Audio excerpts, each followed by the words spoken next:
Welcome. I've asked Amy Salomon, our firm's client services specialist, to ask the top 5 questions military families have when they meet with us for the first time as they begin to think through their divorce or custody or support action.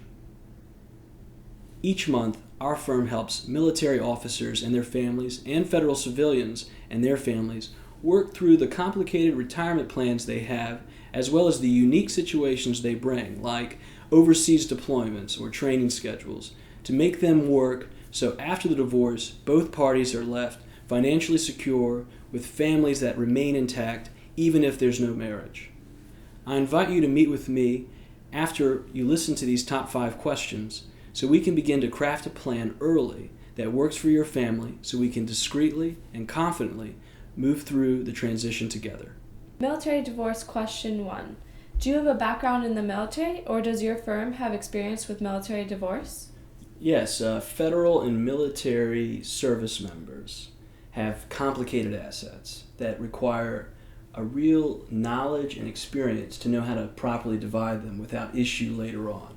And so I brought a little prop here today. These were the boots I wore when I was served in Iraq as a Department of Defense civilian from 2003 to 2004. And you're probably looking at the only red-headed honorary Iraqi firefighter in the world. So I was named an honorary Iraqi firefighter in 2004, and this was the fire hat I used while in Iraq.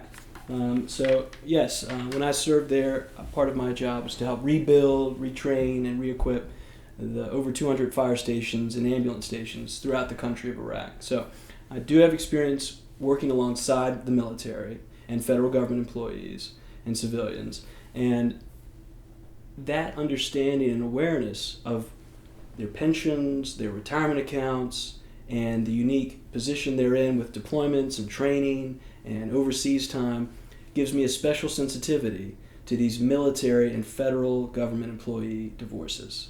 And so we have not only the personal experience to know what they're going through when they're overseas or abroad, but also the knowledge to handle the assets they bring to our office in their divorce. So yes, we're ready for them, and I have personal experience with them.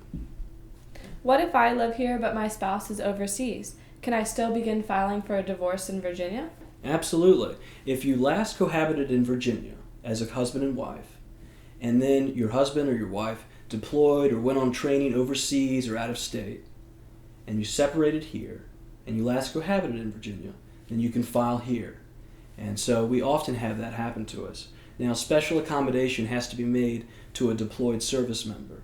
So something's not done while they're abroad and not knowing about it. So there are special accommodations that the law provides for service members through affidavits. But yes, we can file here, and it's appropriate to file in Virginia if you last cohabited here as husband and wife before the divorce begins. Can we draft a custom plan to meet my training and deployment schedule? Absolutely can, and it's important, if that is important to you, to start early.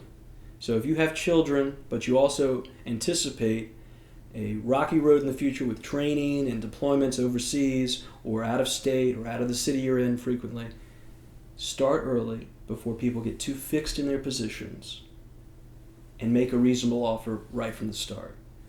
Admit your weaknesses. Admit where you're going to be deployed. Be realistic about the plan, and you'll have the most chance for long-term success.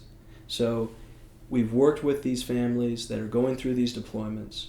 We owe a lot to them, our country does, and so we want to respect that service record.